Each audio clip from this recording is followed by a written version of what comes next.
फुरकान भाई, मैं अक्सर अपने दोस्तों के साथ पीएसएक्स के बारे में डिस्कस कर रहा होता हूँ और मैं उनको ये भी बताता हूँ कि कितने ज़बरदस्त रिटर्न्स हैं पीएसएक्स के कुछ लास्ट सालों में। लेकिन फिर भी उन लोगों के अंदर एक डर है। आप तो मार्केट में इतने सालों से हैं। आप मुझे बताएँ कि ये पाकिस्तानी अवाम के इस डर की वजह क्या है? देखो इर्तज़ा, मुझे जेन्युइनली जो रीज़न लगता है ना, मुझे लगता है कि जो कंसिस्टेंसी ऑफ रिटर्न पाकिस्तानी अवाम ढूँढती है ना, वो स्टॉक मार्केट में नहीं। अब तुम किसी को भी जाके बोलो यार 18% का एवरेज रिटर्न है स्टॉक मार्केट में, उसके दिमाग में क्या है?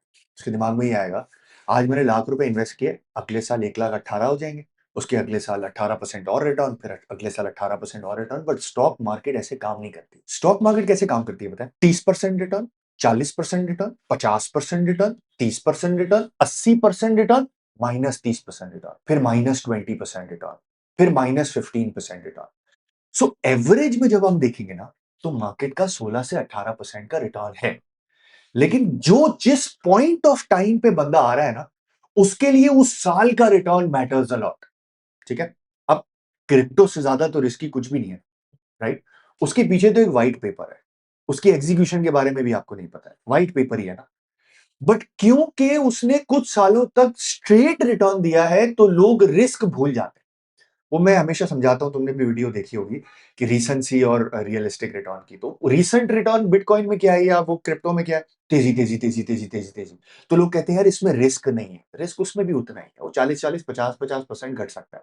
सो मुझे लगता है कि क्वालिटी ऑफ रिटर्न जो है ना, वो इन्वेस्टर्स ढूंढते हैं। क्या क्वालिटी ऑफ रिटर्न क्या होता है? हर साल कंसिस्टेंटली 16-18% का रिटर्न बने, जो कि पॉसिबल नहीं है किसी भी स्टॉक मार्केट के। कुछ स्टॉक मार्केट 10-10 साल तक एक साथ रिटर्न देती है 15-15% का, और फिर घटती है एक साथ। कुछ हमारी मार्केट 3-4 साल की तरह घट जाती है। तो I think this is to do with quality of returns. But इसको सॉल्व करने का एक तरीका है ना, जब भी तुम अपने दोस्तों से बात करो, तो अपने दोस्तों को पता है क्या बोलो? अगर आप एक नॉर्मल बिजनेस के अंदर 10 लाख रुपए लगा रहे थे ना, क्योंकि वहां पे आपको कंसिस्टेंट रिटर्न मिल रहा है, क्योंकि आपके हाथ का रिटर्न है ना। आपका रिटर्न खराब हुआ, आपने कुछ चेंज किया, तो बिजनेस का रिटर्न बेहतर होगा। यहाँ पे तो ऐसा कुछ भी नहीं कर सकते आप। तो do not invest 10 lakh, if you want invest 1 lakh, ताकि बेस्ट पॉसिबल एसेट क्लास जो हमारे पास पैसिवली इन्वेस्टमेंट करने का तरीका है, वो तो रह ही जाए, बट वो इन्वेस्ट भी कर सके। यानी कि वो एसेट को मिस भी नहीं कर दे, और कंसिस्टेंट इनकंसिस्टेंसी की वजह से वो छोड़ भी नहीं दे एसेट क्लास को।